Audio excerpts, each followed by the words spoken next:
আসসালামু আলাইকুম। সম্মানিত সুধীমণ্ডলী, আজকে আমাদের আলোচ্য সূরা ইব্রাহিম। ইব্রাহিম শব্দটা সুরিয়ানি ভাষা, আব যোগ রহিম ইব্রাহিম, এর অর্থ দয়ালু পিতা। ইব্রাহিম আলাইহিস সালাম অত্যন্ত দয়ালু মানুষ ছিলেন। ইব্রাহিম আলাইহিস সালামের প্রার্থনা, তিনি আল্লাহর কাছে এভাবে দোয়া করেছেন, ইন তুআযিবহুম ফাইন্নাহুম ইবাদুক, না ফামান তাবিআনি আউযু বিল্লাহি মিনাশ শাইতানির রাজিম, ফামান তাবিআনি ফাইন্নাহু মিন্নি ওমান আসানি ফাইন্নাকা গাফুরুর রহিম। ইব্রাহিম আলাইহিস সালাম আল্লাহর কাছে দোয়া করেছেন, ফামান তাবিআনি, যারা আমার অনুকরণ করলো, ফামান তাবিআনি ফাইন্নাহু মিন্নি, সে তো আমারই দলভুক্ত, ওমান আসানি, এবং যে আমার অবাধ্য হলো, নাফরমানি করলো, ফাইন্নাকা গাফুরুর রহিম, নিশ্চয়ই আল্লাহ আপনি ক্ষমাশীল দয়াময়। নাফরমানদের জন্য তিনি বদ্ধ করেন নেই। ফামান তাবিআনি ফাইন্নাহু মিন্নি ওমান আসানি ফাইন্নাকা গাফুরুর রহিম। এ হলো ইব্রাহিম আলাইহিস সালামের দোয়া। আর ঈসা আলাইহিস সালাম দোয়া করেছেন, ইন তুআযিবহুম ফাইন্নাহুম ইবাদুক, হে আল্লাহ আপনি যদি এদেরকে শাস্তি দেন, আপনারই বান্দা। ওয়ান তাগফির লাহুম, যদি তাদেরকে আপনি ক্ষমা করেন, ফাইন্নাকা আনতাল আজিজুল হাকিম, নিশ্চয়ই আপনি মহাশক্তির মালিক, মহাকৌশলী। এটা হলো ঈসা আলাইহিস সালামের দোয়া। এই আয়াতগুলি নাযিল হওয়ার পরে রাসূল সাল্লাল্লাহু আলাইহি ওয়াসাল্লাম এই দুইটা আয়াত তাহাজ্জুদ নামাজে সারা রাত তেলাওয়াত করেছেন। খুবই সুন্দর লেগেছে তার কাছে। ইব্রাহিম আলাইহিস সালাম তার জাতিটাকে আগুনে নিক্ষেপ করেছিল, সেই জাতির জন্য তিনি কি বললেন, ফামান তাবিআনি ফাইন্নাহু মিন্নি ওমান আসানি ফাইন্নাকা গাফুরুর রহিম। যে আমার অনুকরণ করলো সে তো আমারই, আর যে আমার অবাধ্য হলো, হে আল্লাহ আপনি ক্ষমাশীল দয়াময়। এত বড় অত্যাচার যারা করেছে যে জাতি, সেই জাতির জন্য ইব্রাহিম আলাইহিস সালাম আল্লাহর কাছে এভাবে দোয়া করেছেন। এই জন্য তাকে বলা হয় আব যোগ রহিম ইব্রাহিম, দয়ালু পিতা। তো এই ইব্রাহিম নামে আমাদের সূরাটা আজকে শুরু হচ্ছে। ইব্রাহিম আলাইহিস সালাম আমাদের জাতির পিতা, যেটা আল্লাহ কোরআনে ঘোষণা করেছেন, মিল্লাতা আবিকুম ইব্রাহিম, তোমাদের এই ধর্মাদর্শ, ধর্ম মতবাদ, এটা তোমাদের পিতা ইব্রাহিম আলাইহিস সালামের ধর্ম মতবাদ। হুয়া সাম্মাকুমুল মুসলিমিন, তিনি তোমাদের নাম রেখেছেন আত্মসমর্পণকারী একটা দল। আমাদের নাম মুসলিমিন, মুসলিমিন, এই নাম ইব্রাহিম আলাইহিস সালাম রেখেছেন। এবং ইব্রাহিম আলাইহিস সালাম থেকে কিয়ামত পর্যন্ত ওই একই নাম। কিন্তু মাঝখানে ইহুদি খ্রিস্টান যে নাম ওরা ধারণ করেছে, এটা ওদের বানানো, এটা আল্লাহর পক্ষ থেকে এই নামের কোনো গ্যারান্টি, অ্যাফিলিয়েশন, কোনো স্যাংশন নাই। এটা ওরা বানিয়েছে। ইহুদিরা মনে করে আমরা তওবা করেছি, ইহুদ শব্দের অর্থ তওবাকারী, যারা তওবা করেছে। খ্রিস্টান শব্দের অর্থ, নাসারা শব্দের অর্থ সাহায্যকারী, যে আমরা ঈসা আলাইহিস সালামকে সাহায্য করেছি। ইহুদিরা হত্যা করার চেষ্টা করেছে, আমরা সাহায্য করেছি, এর থেকেও নাসারা। আর ক্রাইস্ট শব্দটা হলো ইংরেজি শব্দ। ক্রাইস্ট শব্দের অর্থ হলো ত্রাণকর্তা, জেসাস ক্রাইস্ট। তাকে ওরা ত্রাণকর্তা মনে করে, যে আমাদের সমস্ত পাপ সে বহন করে নিজে আত্মাহুতি দিয়েছে, নিজে শূলেবিদ্ধ হয়েছে, আমাদের কোনো পাপ নাই।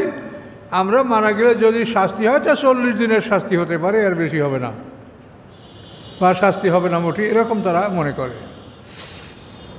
তো যাই হোক, আমাদের দিন ও শরীয়তের নাম আল ইসলাম, আর আমরা যারা ইসলাম গ্রহণ করছি তাদের নাম হলো মুসলিম। এর বহু বচন মুসলিমিন, শব্দের অর্থ আত্মসমর্পণকারী। আসুন আমরা সূরাটার মধ্যে প্রবেশ করি। আউযু বিল্লাহি মিনাশ শাইতানির রাজিম, বিসমিল্লাহির রহমানির রহিম। আলিফ লাম রা, আয়াতে মুতাশাবিহাত, এর অর্থ আমরা জানি না। কিতাবুন আনজালনাহু ইলাইকা, আল্লাহ বলেন এই কিতাব, যে কিতাব আপনাদের সামনে দেখতে পাচ্ছেন, এই কিতাব আনজালনাহু ইলাইকা, আমি অবতীর্ণ করেছি আপনার প্রতি হে রাসূল। কেন করেছি? লিতুখরিজান নাস মিনাল যুলুমাতি ইলান নূর, যে আপনি বের করবেন মানুষদেরকে অন্ধকার থেকে আলোর দিকে। সমস্ত মানুষের মধ্যে অন্ধকার আছে, যারা ইমানদার, যারা আমলে সালে করে, তাদের মধ্যে অন্ধকার আছে। অন্ধকার ছাড়া কোনো মানুষ নেই। তো অন্ধকার হচ্ছে কুফরি, আর নূর হচ্ছে ইসলাম। তো আল্লাহ বলেন যে আমি আপনার কাছে এই কিতাব নাজিল করেছি যে আপনি কুফর থেকে, শিরক থেকে মানুষকে ইসলামের দিকে নিয়ে আসবেন, আলোর দিকে নিয়ে আসবেন।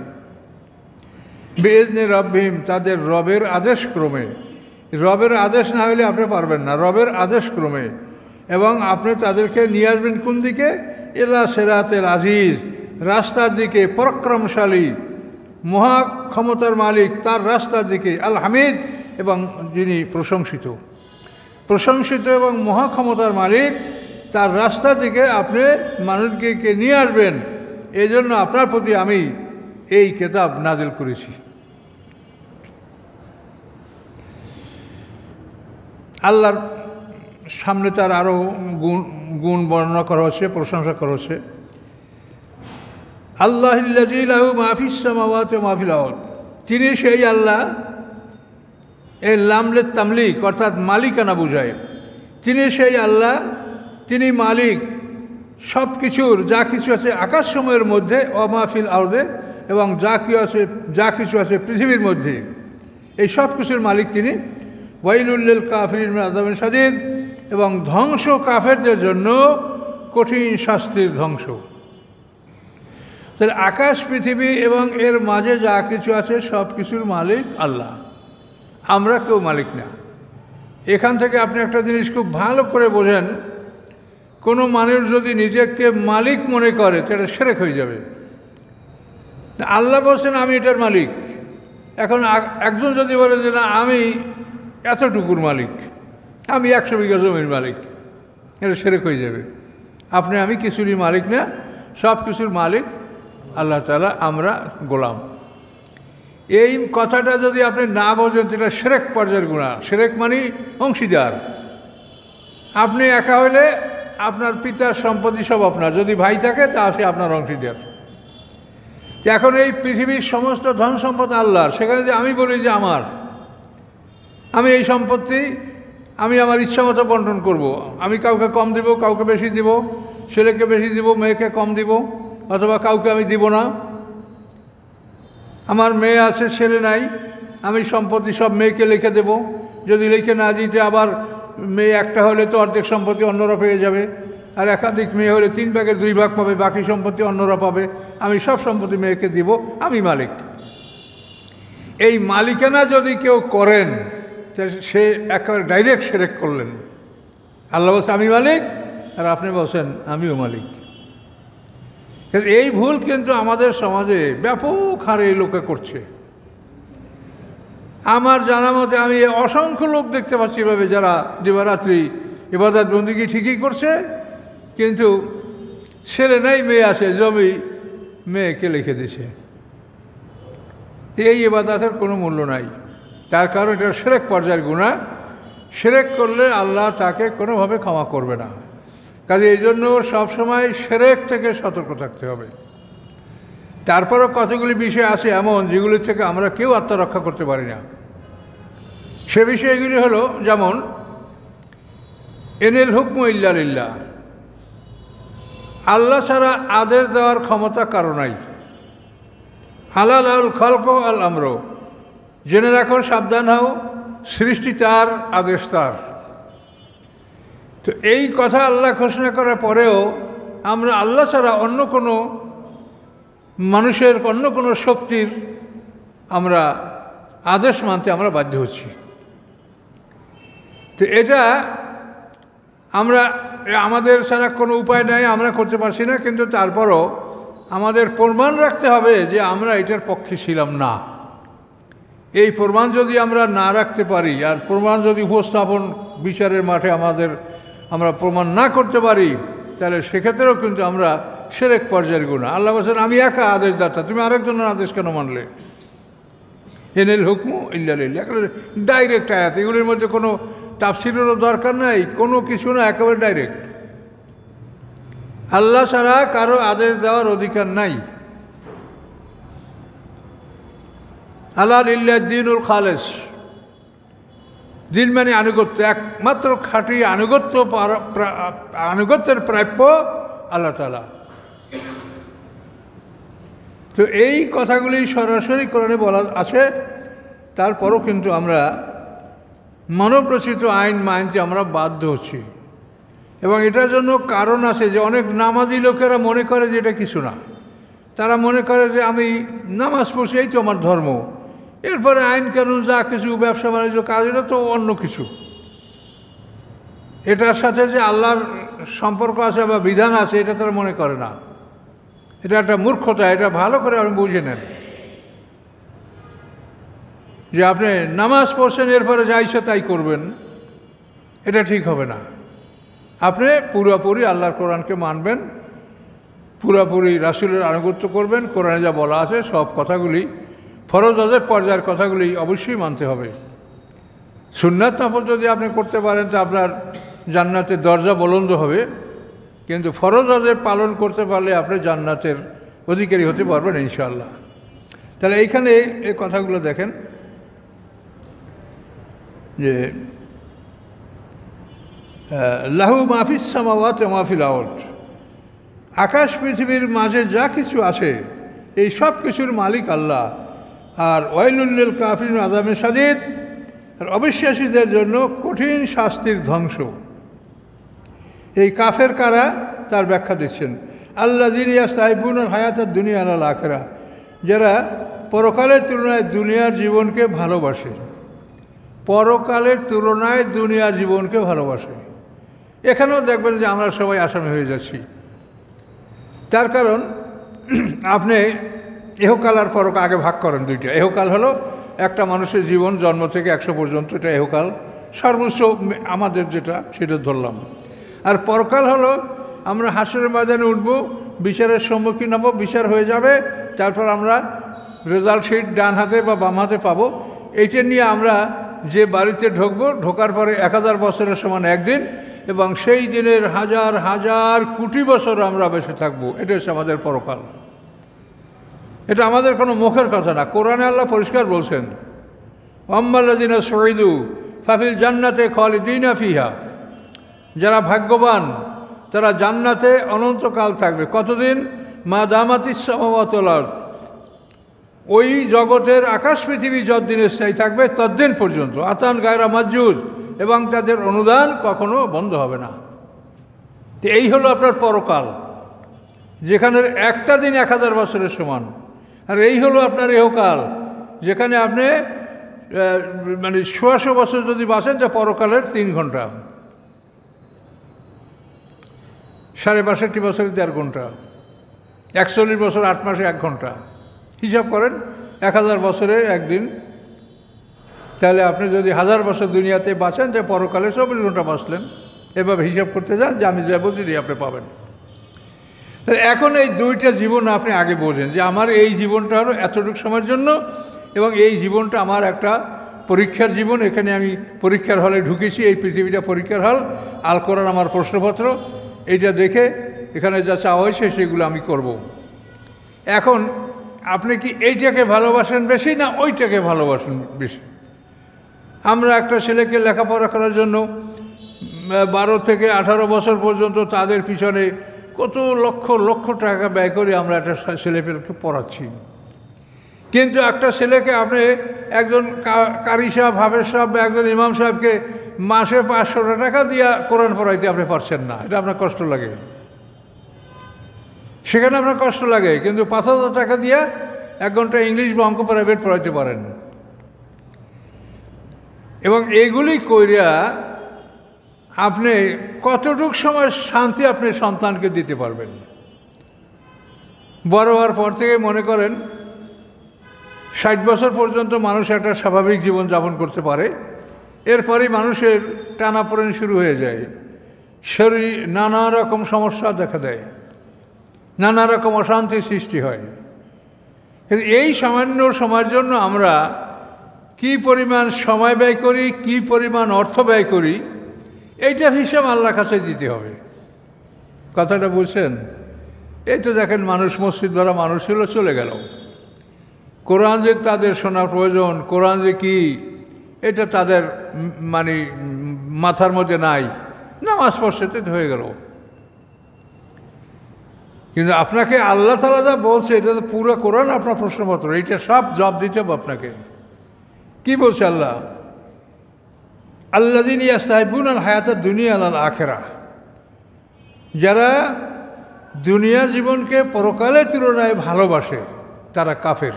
এই যে কাফেরের ব্যাখ্যা দিছে, ওয়াইলুল লিল কাফিরিন। এই কাফের কারা? আল্লাযীনা ইয়াস্তাহিব্বুনাল হায়াতাদ দুনিয়া আলাল আখিরাহ, যারা দুনিয়ার জীবনকে পরকালের তুলনায় ভালোবাসে, প্রাধান্য দেয়।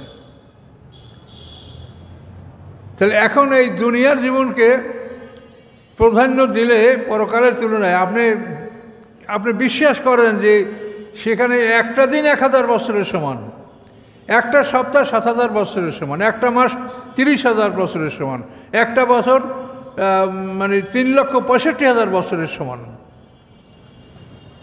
সেইখানের জন্য আপনি কতটুকু সময়, কতটুকু অর্থ ব্যয় করছেন, আর এই দুনিয়ার জন্য আপনি কতটুকু সময়, কতটুকু অর্থ ব্যয় করছেন, হিসাব তো আপনাকে দিতে হবে। আপনি নিজেই হিসাব করে কবরে যান।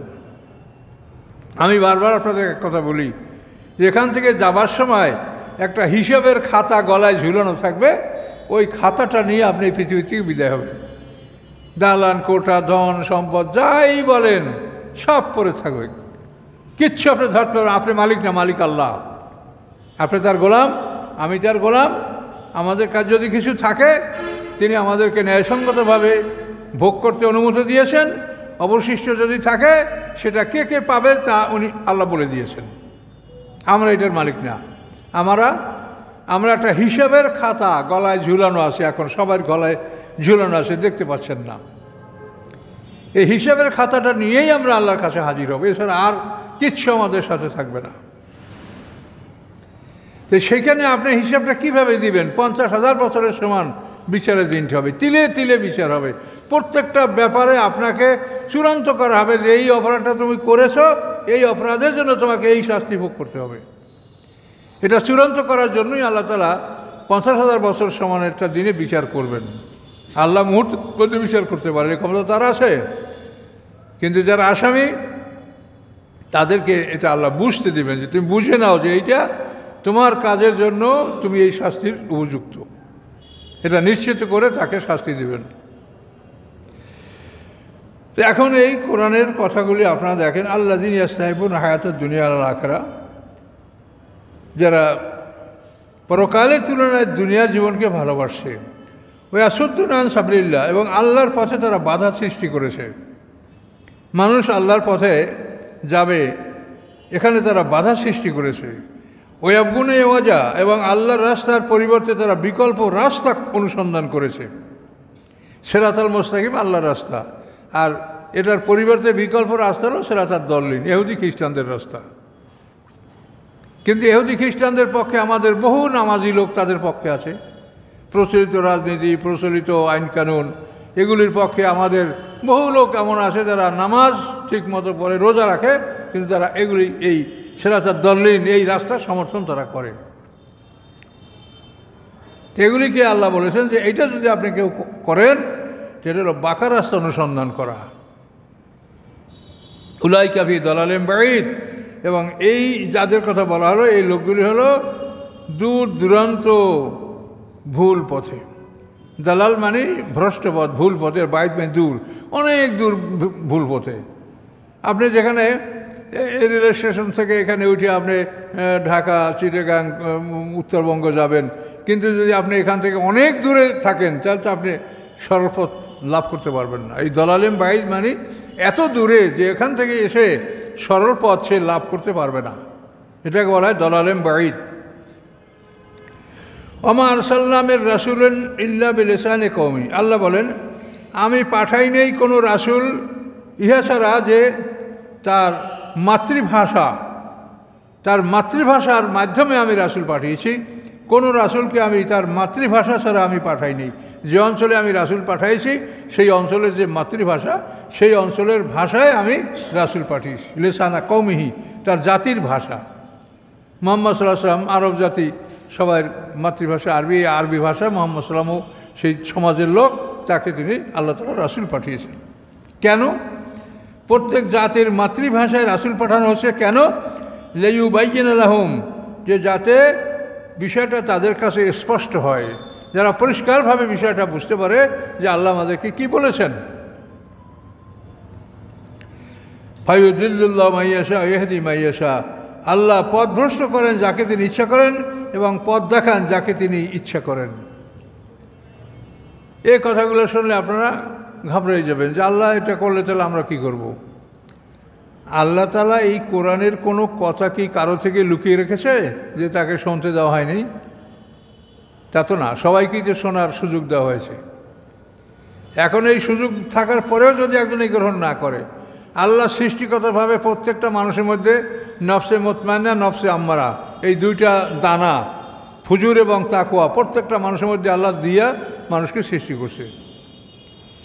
কাজে হেদায়েত পাওয়ার জন্য যা কিছু দরকার তা সবাইকে আল্লাহ দান করেছে, কিন্তু আপনি যদি সদ্ব্যবহার না করেন তা আপনি হেদায়েত পাবেন না।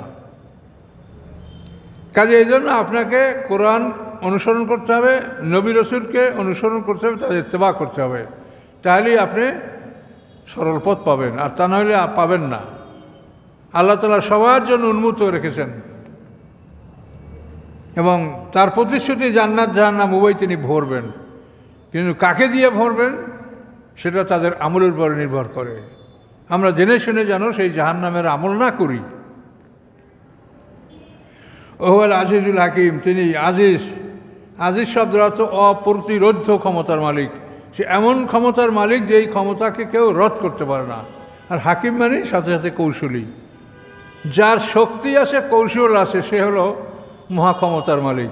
কিন্তু যদি শক্তি থাকে কৌশল না থাকে, হাতি অনেক শক্তি আছে কৌশল নাই, মানুষেরা তাকে চড়াই বেড়াচ্ছে দেখেন। আর আল্লাহ তার বৈশিষ্ট্য হলো তিনি আজিজ, তিনি অপ্রতিরোধ্য ক্ষমতার মালিক, সাথে সাথে তিনি কৌশলীয়, ক্ষমতাও আছে কৌশলও তার আছে। ওয়ালাকাদ আরসালনা মূসা বিআয়াতিনা, আল্লাহ বলে নিশ্চয়ই আমি পাঠিয়েছি মূসা আলাইহিস সালামকে আমার নিদর্শন সহ। কিসের জন্য পাঠিয়েছি? আন আখরিজ কওমাকা, যে তুমি বের করো তোমার জাতিকে মিনা যুলুমাত ইলা নূর, অন্ধকার থেকে আলোর দিকে। মানে যে কথা আমাদের মুহাম্মদ সাল্লাল্লাহু আলাইহি ওয়াসাল্লামকে বলা হয়েছে ঠিক একই কথা মূসা আলাইহিস সালামকে বলা হয়েছে। সমস্ত নবীদের প্রোগ্রাম একই প্রোগ্রাম।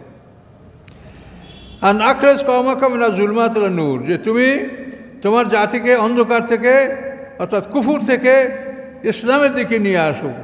ও যাক্কিরহুম বিআইয়ামিল্লাহ, এবং উপদেশ দাও তাদেরকে আল্লাহর মহাদিবসগুলির। আইয়াম ইয়মের বহুবচন, মহাদিবস, আল্লাহর মহাদিবসগুলির থেকে তাদেরকে উপদেশ দাও। আল্লাহর মহাদিবস কোনটা? নূহ আলাইহিস সালামের বর্ণনা, এটা আল্লাহর একটা মহাদিবস। যে আরবের মানুষ এক বোতল পানি খুঁজে পায় না খাবার জন্য, সেই আরবে পাহাড়ের উপরে 40 হাত পানি, সব মানুষ ডুবে মারা গেল। এইরকম পৃথিবীতে মহাপ্রলয় যেগুলি হয়েছে এগুলিকে আইয়াম মহাদিবস বলা হয়। তো আল্লাহ তাআলা মূসা আলাইহিস সালামকে বলেছেন যে তুমি এই মহাদিবসগুলির মাধ্যমে তুমি জাতিকে সাবধান করো। নূহ আলাইহিস সালাম আগে কোনো জাতি ধ্বংস হয় নাই। এই নূহ আলাইহিস সালামের জাতি সবার আগে ধ্বংস হয়েছে। এরপরে ধ্বংস হয়েছে আদ জাতি, আদ ইবনে আওয়াজ ইবনে এরাম ইবনে সাম ইবনে নূহ। নূহ আলাইহিস সালামের পঞ্চম পুরুষে গিয়ে আবার আদ জাতি ধ্বংস হয়েছে। আদ জাতির পরে সামুদ জাতি ধ্বংস হয়েছে। তারপর জাতি ইসতাসম, আসাবে আইকা, কওমে তুব্বা, এরপর সিরিয়ালি এই সমস্ত বড় বড় জাতিগুলি ধ্বংস হয়েছে। এবং এই ধ্বংসের দিনগুলিকে বলা হয় আইয়ামিল্লাহ, আল্লাহর মহাদিবস। এই আল্লাহর মহাদিবস দ্বারা আল্লাহ তার জাতিকে সতর্ক করতে বলেছেন যে তারা যেরকম আল্লাহ নাফরমানি করে, পয়গম্বরের বিরোধিতা করে, তারা যেরকম পৃথিবীতে শাস্তির যোগ্য হয়েছে, তোমরাও কিন্তু তাই হবে। ইন্না ফি যালিকা লায়াতাল লিকুল্লি সাব্বারিন শাকুর, নিশ্চয়ই এর মধ্যে রয়েছে নিদর্শন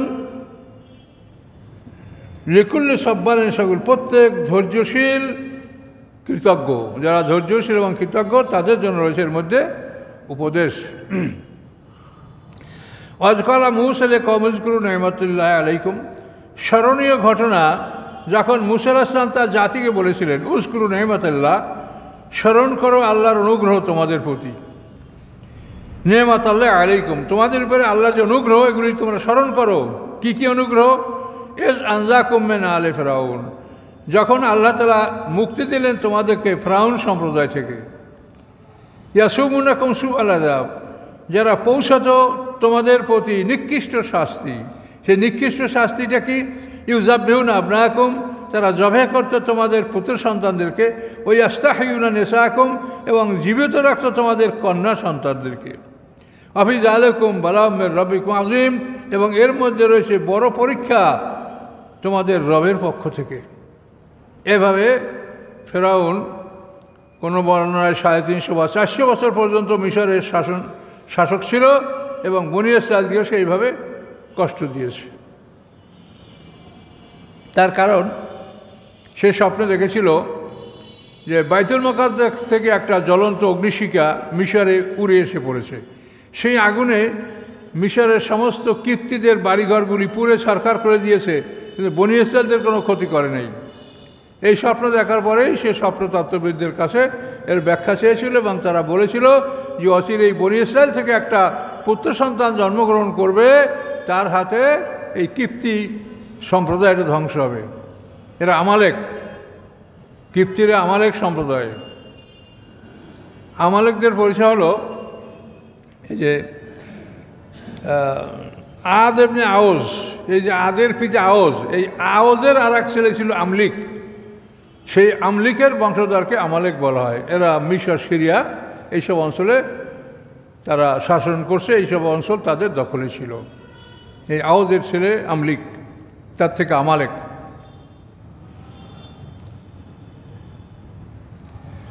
ওয়াইজ তাআজ্জানা রাব্বুকুম, স্মরণীয় ঘটনা, যখন তোমাদের রব ঘোষণা করেছিল লাইন শাকারতুম লাযীদান্নাকুম, যদি তোমরা শুকুর করো, কৃতজ্ঞতা জ্ঞাপন করো, আমি তোমাদেরকে বাড়িয়ে দেব।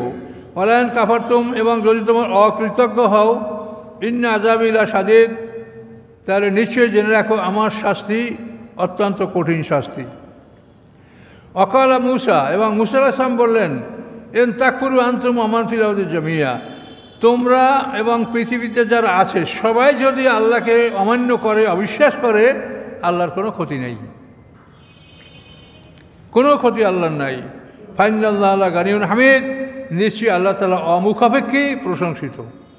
তিনি তার সৃষ্টির মুখাপেক্ষী নয় যে সৃষ্টি তার জিকির করবে, শুকুর করবে, এতে তার কোনো লাভ হবে, এরকম না। তিনি সৃষ্টির মুখাপেক্ষী নন, এবং তিনি প্রশংসিত। আল্লাহ বলেন, আলাম ইয়াতিকুম নাবাউল লাযীনা মিন ক্বাবলিকুম, আসে নাই কি তোমাদের কাছে খবর ওই সমস্ত মানুষের যারা তোমাদের আগে ছিল? তোমাদের আগে যে সমস্ত জাতিগুলি ছিল তাদের খবর তোমাদের কাছে আসে নাই? যেমন কওম নূহ আলাইহিস সালামের সম্প্রদায়, ও আদ জাতির খবর, সামুদ জাতির খবর। আদ জাতিকে আল্লাহ তাআলা প্রচণ্ড ঝঞ্ঝাবায়ু দিয়া তাদেরকে ধ্বংস করেছেন। কোরআনে বলা আছে 7 রাত 8 দিন পর্যন্ত একাধারে প্রচণ্ড ঝোড়ো হাওয়া, এই ঝোড়ো হাওয়া দিয়ে আল্লাহ তাদেরকে ধ্বংস করেছে আদ জাতিকে। সামুদ জাতিকে একটা বিকট ভূমিকম্প, বিকট শব্দের মাধ্যমে তাকে ধ্বংস করা হয়েছে। আল্লাযীনা মিন বা'দিহিম, এবং যারা ছিল এদের পরে, লা ইয়ালামুহুম ইল্লাল্লাহ, জানে না তাদের খবর কেউ আল্লাহ ছাড়া। মানে এই আদ সামুদের পরে যে জাতিগুলি ধ্বংস হয়েছে ইব্রাহিম আলাইহিস সালাম পূর্ব পর্যন্ত, এটা আল্লাহ ছাড়া সেই জাতিগুলির হিসাব কেউ জানে না। আমরা কিছু কিছু মানে তাফসীরের মাধ্যমে পাই, যেমন জাদিস, তাসাম, আসাবে আইকা, কওমে তুব্বা, এ সমস্ত অনেকগুলি জাতির কথা মোটামুটি পাওয়া যায়। কিন্তু আল্লাহ বলেন যে তাদের প্রকৃত সংখ্যা এটা কেউ জানে না। জাআতুহুম রাসূলুম বিল বায়িনাত, এসেছিল তাদের কাছে তাদের রাসূলগণ উজ্জ্বল প্রমাণসহ। ফারাদ্দু আইদিয়াহুম ফি আফওয়াহিম, তারা চেপে ধরেছিল তাদের হাত রাসূলদের মুখে। তারা আঙ্গুল দ্বারা রাসূলের মুখ চেপে ধরছে যে খবরদার, একথা আপনি বলবেন না, এটা তুমি বলো না, এভাবে তারা করেছে। অকল, এবং তারা বলেছে ইন্না কাফারনা, নিশ্চয়ই আমরা অবিশ্বাস করছি, বিমা উরসিলতুম বিহি, তোমরা যা নিয়ে এসেছো এগুলি আমরা অবিশ্বাস করছি। ওয়াইন্না লাফি শাক্কিম মিম্মা তাদউনানা ইলাইহি মুরিব, এবং নিশ্চয়ই আমরা সন্দেহ পোষণ করছি ওই সব কিছুর প্রতি যেদিকে তোমরা আমাদেরকে ডাকছো, এবং আমরা সন্দেহ পোষণকারী, আমরা কখনো এটা বিশ্বাস করব না। ক্বালাত রুসুলুহুম, তখন তাদের রাসূলগণ তাদেরকে বলেছিলেন, আফিল্লাহি শাক্কুন, আল্লাহর ব্যাপারেও তোমাদের সন্দেহ আছে? ফাতিরিস সামাওয়াতি ওয়াল আরদ, যিনি আকাশ পৃথিবীর আদি স্রষ্টা। খালাকা মানে একটার থেকে আর একটা সৃষ্টি করা, আর বাদি মানে অরিজিনেটর, আর ফাতিরিস সামা ওই একই অর্থ, অরিজিনেটর, আদি স্রষ্টা। আকাশ পৃথিবীর আদি স্রষ্টা আল্লাহ তাআলা। ইয়াদুকুম লিয়াগফিরা লাকুম, তিনি ডাকছেন তোমাদেরকে যে তোমাদেরকে তিনি ক্ষমা করে দেবেন, মিন যুনুবিকুম, তোমাদের অপরাধগুলি, ওই অক্ষরকুমিল আজালে মুসাম্মা, এবং অবকাশ দেবেন তোমাদেরকে নির্দিষ্ট সময় পর্যন্ত। কলু, তারা বলল, ইন ইল্লা বাশারুম মিসলুনা, তোমরা আমাদের মতো মানুষের আর কিছু নও। তুরিদুনা আন তাসুদ্দুনা আম্মা কানু ইয়াবুদু আবাউনা, তোমরা কি চাচ্ছ যে আমাদের পিতৃপুরুষেরা যে সমস্ত জিনিসের ইবাদত করতো তার থেকে তোমরা আমাদেরকে ফিরাবে? ফাতুনা বিসুলতান মুবিন, তোমরা স্পষ্ট প্রমাণ নিয়ে আসো। সৃষ্টিটা খালাকাস সামাওয়াত, এটাও কোরআনে আসে। তো খালাকাস সামাওয়াতে বলতে বোঝায়, আর ফাতিরিস সামা হলো এই পৃথিবী আল্লাহ প্রথম কি সৃষ্টি করছেন তা আমরা বলতে পারি না, তবে তাফসীর থেকে আমরা ততটা অনুমান করতে পারি। তিনি হাওয়া সৃষ্টি করছেন সবার আগে। হাওয়া, এই বাতাস থেকে তিনি সৃষ্টি করছেন পানি। পানির উপরে আল্লাহ ফেনা সৃষ্টি করছেন। এইটা হলো পৃথিবীর প্রথম সৃষ্টি। ওই ফেনার থেকে আল্লাহ তাআলা এখন আমরা যে পৃথিবীর রূপ রয়েছি এটা সৃষ্টি করছেন, এইটা হলো খালাকা। মানে পানির থেকে ফেনা, এটা হলো ফাতির বা বাদি, আর ওই ফেনার থেকে পৃথিবী, এটা হলো খালাকাস সামাওয়াতে ওলার। আর আকাশ এখন আমরা যে অবস্থা দেখছি সলিড, এইটা ছিল এর আগে নেবুলা বা গ্যাসীয় পদার্থ। এইটা হলো এই অবস্থার সৃষ্টি, এটা হলো ফাতিরিস সামাওয়াত। এবং ওই পদার্থ থেকে আল্লাহ যে কঠিন আসমান সৃষ্টি করেন, সাবা সামাতেন তিবাক, 7টা আসমান তফকা তফ স্তরে স্তরে, এইটা হলো খালাকাস সামাওয়াতে ওলা। কাঠ থেকে টেবিল, এটা খালাকা। কিন্তু এই কাঠকে সৃষ্টি করেছেন তিনি হচ্ছেন বাদি বা ফাতির। বুঝতে পারছেন? কাঠ দ্বারা টেবিল তৈরি হয়েছে, এটা হলো খালাকা। আর এই কাঠকে সৃষ্টি করেছে, কে বানিয়েছে? যিনি কাঠ সৃষ্টি করেন তিনি হচ্ছেন বাদি বা ফাতির, অরিজিনেটর।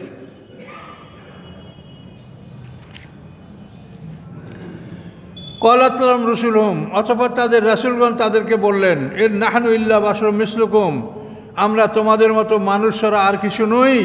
কিন্তু ওয়ালাকিন্নাল্লাহ ইয়ামুন্নু আলা মান ইয়াশা মিন ইবাদি, কিন্তু আল্লাহ তাআলা অনুগ্রহ করেন তার বান্দাদের উপর থেকে, তিনি যাকে ইচ্ছা করেন।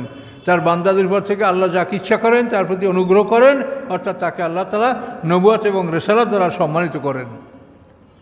ওমা কানা লানা আন না'তিয়াকুম বিসুলতানিন ইল্লা বিইذনিল্লাহ, আমাদের কোনো ইখতিয়ার নাই, আমাদের কোনো অধিকার নাই যে আমরা প্রমাণ নিয়ে আসবো, আমরা কোনো দলিল নিয়ে আসবো, মুআজিজা নিয়ে আসবো আল্লাহর অনুমতি ছাড়া। আল্লাহর অনুমতি ছাড়া কোনো পয়গম্বর কোনো মুআজিজা নিয়ে আসতে পারেন না। ওয়া আলাল্লাহি ফালিয়াতাওয়াক্কালিল মুমিনুন, এবং মুমিনরা যেন আল্লাহর উপরই নির্ভর করে।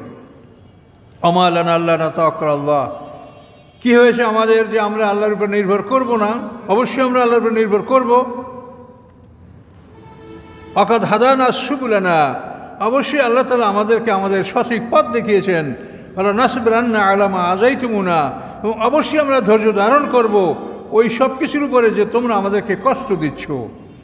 ওয়া আলাল্লাহি ফালিয়াতাওয়াক্কালিল মুমিনুন, এবং মুমিনদের উপরেই যেন আল্লাহ তাআলা নির্ভর, মুমিনরা যেন আল্লাহর উপরে নির্ভরশীল হয়, আল্লাহর উপরে যেন মুমিনরা তাওয়াক্কুল করে, তারা যেন কখনো ধৈর্যহারা না হয়। এই দুরুকু পর্যন্ত আমরা আসি।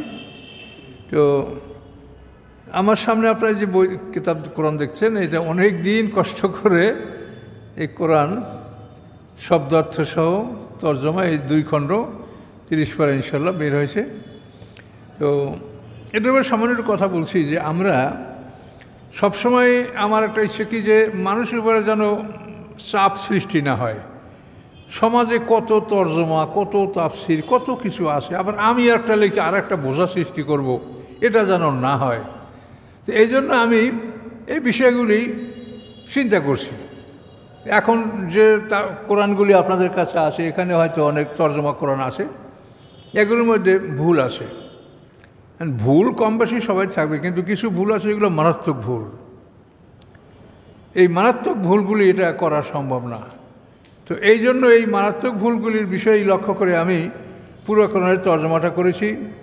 এবং আমার যেটা মনের ইচ্ছা যে একজন মানুষ কোরআন শেখার জন্য যা কিছু দরকার শব্দ অর্থ সব কোরআন শিখতে পারবে। তাফসির আমার লেখা আছে, সেটা পড়তে পারবেন।